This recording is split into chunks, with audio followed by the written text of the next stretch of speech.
Puji Tuhan, silahkan duduk. Haleluya.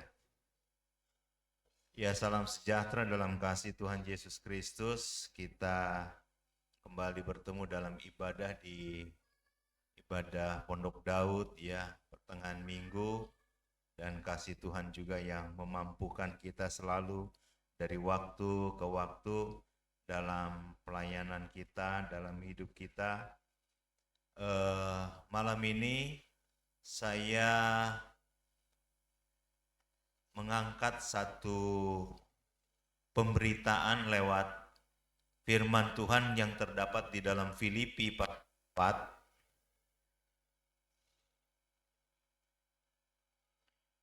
Filipi pasal 4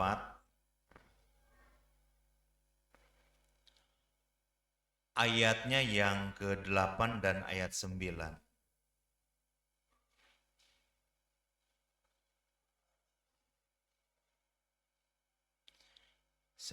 Ini Filipi pasal 4 ayat 8 dan 9. Firman Tuhan ini berkata seperti ini.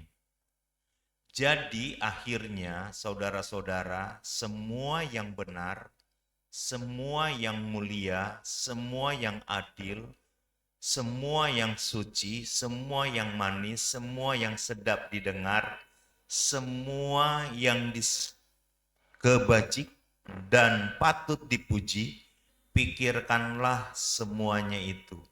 Ayat 9. Dan apa yang telah kamu pelajari dan apa yang telah kamu terima, dan apa yang telah dengar, dan apa yang telah kamu lihat padaku, lakukanlah itu, maka Allah sumber damai sejahtera akan menyertai kamu. Haleluya. Bapak Ibu, saya sangat kalau orang berlari itu mencapai sesuatu itu begitu semangat gitu maksudnya ya. Begitu bergairah ya membaca ayat ini tuh. Alasannya apa? Ada dua sisi Bapak Ibu di dalam ayat ini yang pertama-tama perlu kita coba telaah ya. Yang pertama itu jemaat di Filipinya dulu. Itu yang pertama ya. Lalu yang kedua, Paulus sendiri sebagai penulisnya. Nah, ada apa di kedua hal ini? Ya. Yang pertama kita melihat dulu bahwa karakteristik daripada jemaat Filipi ini, ya. Saya waktu kuliah mencatat, coba mengulangi lagi, cari buku sejarah tentang Perjanjian Baru. Saya baca kitab Filipi, wah begitu saya coba ulangi lagi, wah ini luar biasa. Jadi jemaat Filipi ini adalah jemaat yang dikenal sebagai jemaat yang sering mengalami tekanan. Bahkan datangnya pengajaran-pengajaran yang menyesatkan. Sehingga di pasal 4 ini ada satu peneguhan yang disampaikan oleh Paulus kepada jemaat di Filipi itu untuk tetap setia, untuk tetap bersatu. Apapun masalahnya jangan pernah melarikan diri dari keadaan. Ini yang diajarkan daripada oleh Rasul Paulus, Bapak Ibu. Ya, kita kan seringkali gini, punya masalah, tapi lebih menghindar. Ada problem, cuek baik. Gitu. Tidak mau tahu. Nah, hal itu Paulus tekankan jangan sampai terjadi. Sehingga apa yang Paulus tekankan lewat tulisannya kepada jemaat di sini, ya kepada jemaat di Filipi, sekalipun mengalami tekanan, tetapi jemaat di Filipi itu hidup dalam sukacita meskipun mengalami kesulitan. Akibat apa? Peneguhan-peneguhan yang disampaikan oleh Rasul Paulus. Ya. Bahkan lebih jauh daripada tes. Ya. Mereka siap menderita demi Injil. Itu yang luar biasa. Siap menderita demi Injil. Apapun problemnya, apapun masalahnya, mereka hidup dalam sebuah konteks penganiayaan yang begitu luar biasa. Tetapi dia tetap tekun setia. Bahkan apa yang dikatakan Rasul Paulus lewat ayat yang kita baca tadi, saya ulangi seperti ini Bapak Ibu ya. Kalau dikatakan jadi akhirnya, itu kan berarti masuk pada sebuah kesimpulan sesungguhnya. Nah, kesimpulan di bagian ini tuh sebenarnya Paulus mau menyampaikan seperti apa? Jadi akhirnya saudara-saudara, nah dikatakan di sini, semua yang benar, perhatikan ya, semua yang mulia, semua yang adil, semua yang suci, semua yang manis, terus apa lagi? Semua yang sedap didengar, semua yang disebut kebajikan dan patut dipuji, pikirkanlah semuanya itu. Jadi dalam bahasa kita tuh jangan mikirin yang aneh-aneh. Pikirkanlah yang baik itu semua, yang disebut dengan kebajikan itu. Jadi Rasul Paulus mau membawa kita itu begini, jadilah seseorang yang selalu berpikir positif. Amin. Begitu. Berpikirlah yang selalu bahwa di situ ada sebuah kemuliaan yang hadir dalam kehidupan kita. Lalu dikatakan begini, di ayat 9 ya Bapak Ibu. Dan apa yang telah kamu pelajari dan apa yang telah kamu terima, dan apa yang telah kamu dengar, dan apa yang telah kamu lihat padaku. Paulus bilang, apa yang kamu, apa tadi? Apa yang jari, apa yang kamu terima, apa yang kamu dengar, dan apa yang kamu lihat padaku. Paulus bilang apa? Ya, padaku. Itu sebuah pertaruhan hidup bahwa Paulus itu memberikan teladan kepada jemaat Filipi. Ya. Paulus sebagai guru besar di sini, Bapak Ibu, yang mengajar kepada jemaat, dia bilang, lihatlah padaku dengan apa yang ku sampaikan, apa yang sudah ku lakukan, apa yang sudah ku berikan kepadamu, lihat aku. Artinya di situ Paulus itu mau mempertaruhkan dirinya untuk apa? Menjadi sebuah teladan. Kita sesungguhnya di zaman sekarang ini kalau melihat kepada apa yang dinyatakan oleh siapa Petrus, kita ini adalah imamat yang rajani. Imamat yang rajani itu adalah kerajaan imam-imam. Jadi tidak ada seorang pun di zaman sekarang ini yang tidak disebut sebagai imam dalam hidupnya. Artinya apa? Kita ini bisa langsung bertanggung jawab kepada Allah. Beda di perjanjian lama. Ya.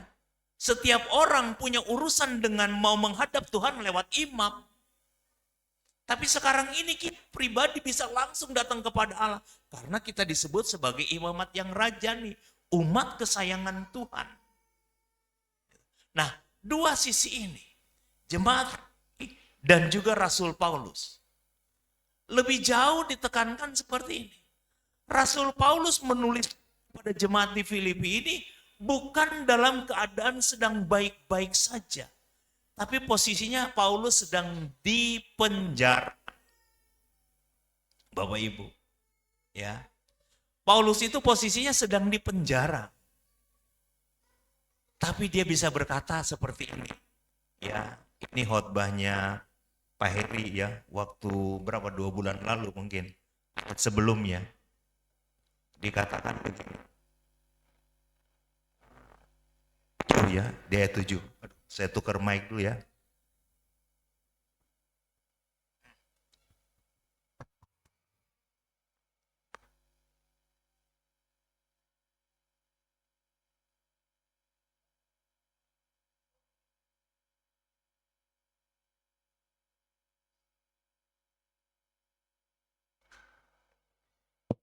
Ya, makasih. Maaf ya. Nah, Bapak Ibu, di ayat 7 ini sangat menarik sekali gini. Di ayat 7 dikatakan gini. Damai sejahtera Allah yang melampaui segala akal. Ini khotbahnya Pak Heri ya. Pada waktu berapa? 2 bulan lalu kan nggak salah. Pokoknya bulan lalu lah ya. Itu hidup melampaui segala akal waktu itu judulnya. Dikatakan begini, damai sejahtera Allah yang melampaui segala akal akan memelihara hati dan pikiranmu dalam Kristus Yesus. Orang di penjara tapi bicara tentang damai sejahtera. Harusnya, ini manusia ini manusia Bapak Ibu. Orang yang sedang dalam bermasalah, wah galau, kecewa, takut, marah, dan sebagainya. Tapi Paulus apa? Biarlah damai sejahtera itu ada dalam hidup kita. Bukan yang lain. Ayat ini sangat memberkati saya. Karena secara manusia jujur, masalah ada tetap pada saya sebagai hamba Tuhan. Ya beberapa hari yang lalu, saya diem-dieman gara-gara apa? Lampu loh Bapak Ibu. Istri saya udah pesan, tiap pagi tolong matiin lampu yang di luar. Saya lupa Bapak Ibu. Ya, istri saya itu tujuannya apa? Ngirit di zaman ekonomi yang sulit supaya token nggak cepat habis. Itu kan bagus Bapak Ibu. Saya karena lupa, ya asik dengan apa yang menjadi kesibukan saya, lupa. Dia gini, lampu di bawah udah dimatiin belum? Aduh saya lupa. Gitu aja kok, saya tersinggung. Emangnya gua nganggur ini? Gitu loh hati saya. Wah terus ya, padahal sebenarnya saya nunjukin tuh, Mami ini nggak lihat apa saya ini. Istri saya serius. Wah di situ diem-dieman berapa jam? 2 atau 3 jam Bapak Ibu. Ya, saya tahu istri saya sedang marah sama saya kecewa. Gitu kan. Tapi saya intip, lagi berdoa dia. Masa terus saya sebagai imamnya di rumah terus saya diem, saya juga berdoa Tuhan, biarlah damai sejahtera itu tetap ada dalam saya. Jangan sampai saya terus lihat istri saya marah, saya juga ikut marah. Kan gitu. Pelajarannya dari mana? Dari sini, Bang. Amin. Tetap jaga yang namanya damai sejahtera. Apapun persoalan dalam hidup ini. Kita harus terus mengalir dalam Tuhan. Dan itu artinya apa? Orang yang hidup dalam hadirat Tuhan akan dimampukan Tuhan menjaga ini. Tuhan akan mampukan kita menjaga segala sesuatunya dalam kehidupan kita. Ini Bapak Ibu. Dan biarlah dalam apa yang menjadi gaya daripada kehidupan kita yang sehari-hari kita jalani, kita tidak perlu harus seperti orang lain, nggak usah.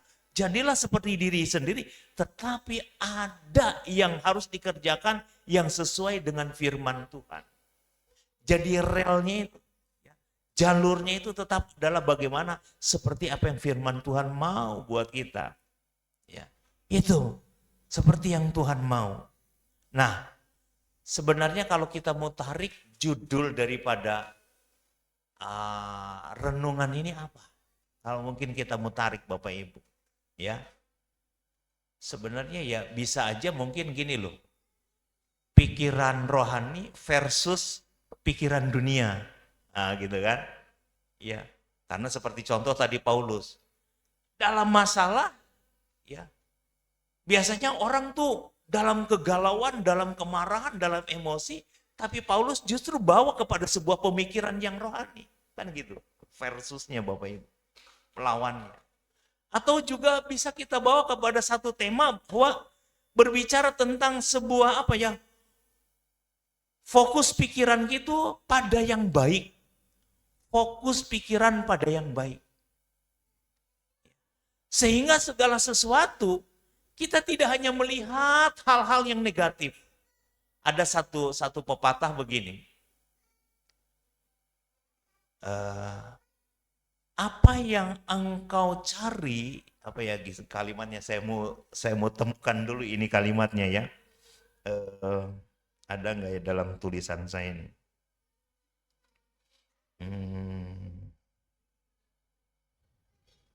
Ya, ada saya tulis gini. Anda hanya akan menemukan yang Anda cari Jika yang Anda cari kesalahan, kekurangan, maka itu yang Anda dapatkan. Tapi yang Anda cari adalah kebaikan orang, maka itu juga yang akan Anda dapat. Amin. Artinya apa? Pola pikir itu betul-betul harus dibentuk menjadi sebuah karakter dalam kehidupan kita. Enggak bisa, enggak. Ya. Praktik konkret yang mengubah dari pikiran duniawi menjadi sebuah pikiran yang rohani adalah latih yang namanya evaluasi diri dalam kehidupan kita. Latih itu. Ya, evaluasi harian kita, tanyakan pada diri sendiri, apakah pikiran saya, apa yang saya lihat ini sesuai dengan daftar tadi? Yang benar, yang mulia, yang adil, yang suci, ya. Dan semua kebijakan itu, Paulus bilang, itu semua menjadikan sebuah evaluasi bagi kita, Bapak Ibu yang dikasih Tuhan. Dan tentunya kita sebagai anak-anak Tuhan harus bisa mengisi waktu. Dan indera kita katanya mata, telinga, apalagi hidung, perasa ya, seperti itu. Untuk terus mendapatkan dari sumber rohani yang jelas, yaitu firman Tuhan. Dengan berdoa, dengan pujian penyembahan kita kepada Tuhan. Membaca Alkitab, ya, dan juga dalam sebuah komunitas iman. Bapak Ibu, komunitas iman, kita pernah ditegur oleh Mazmur. Pemazmur bilang begini di dalam Mazmur pasal 1, ya.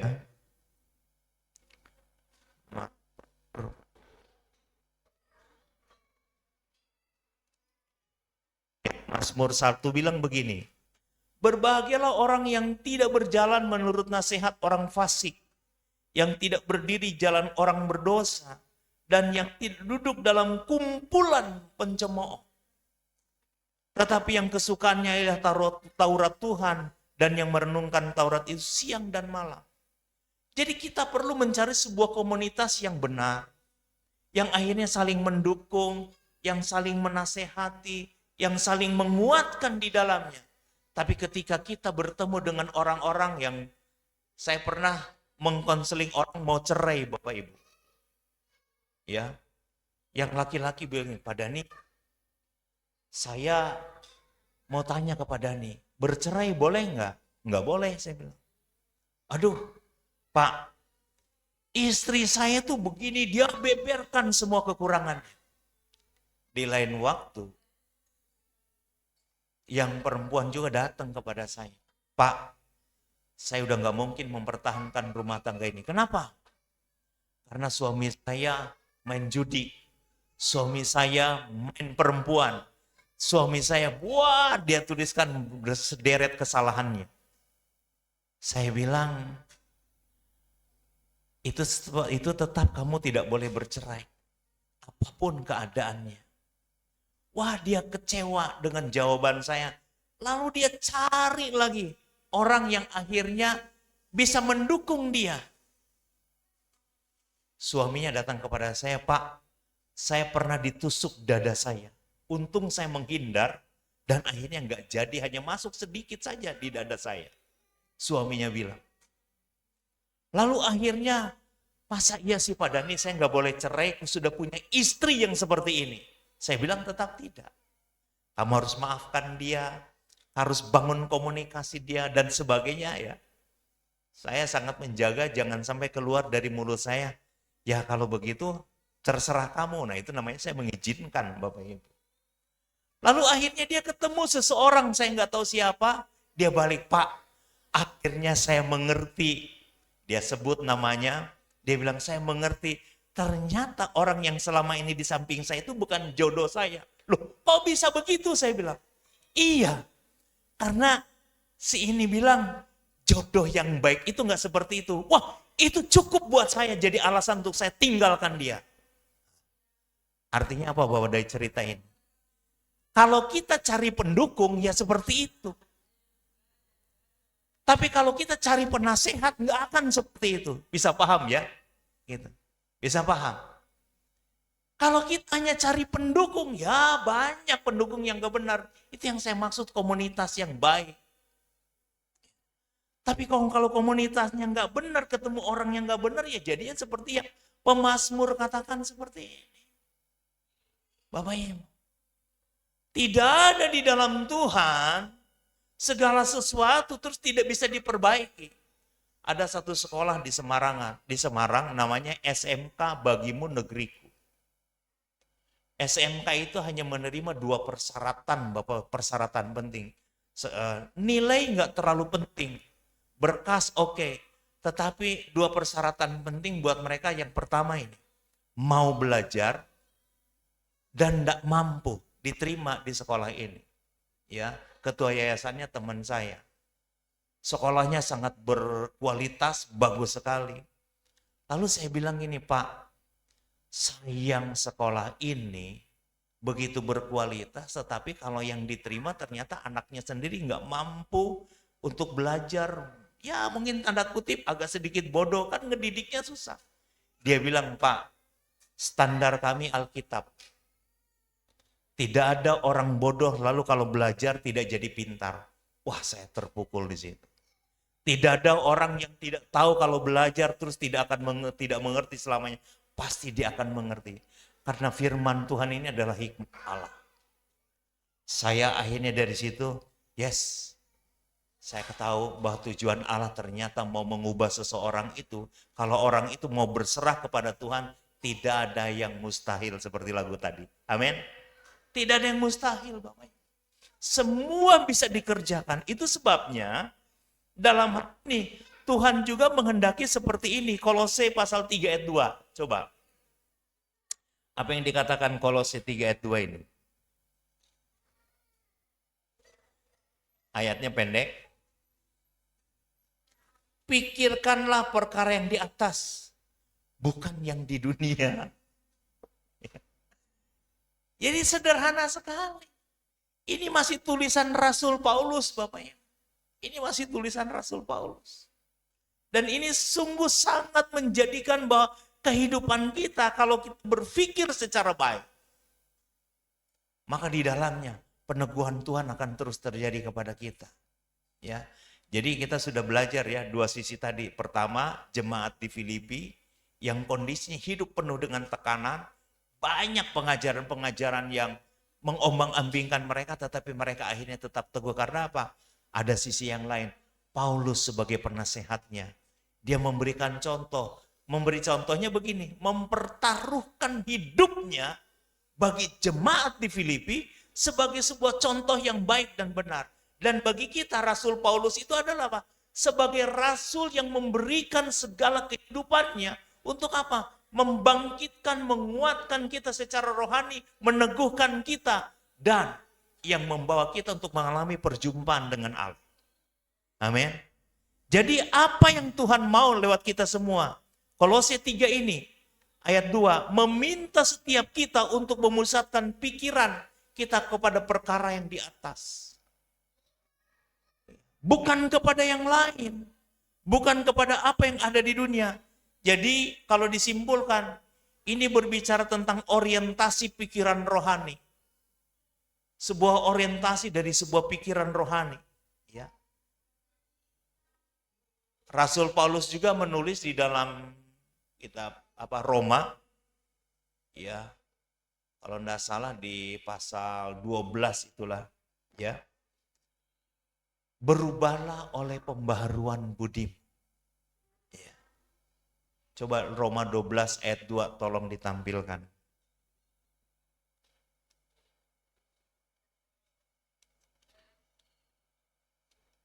Roma 12 ayat 2. Ya.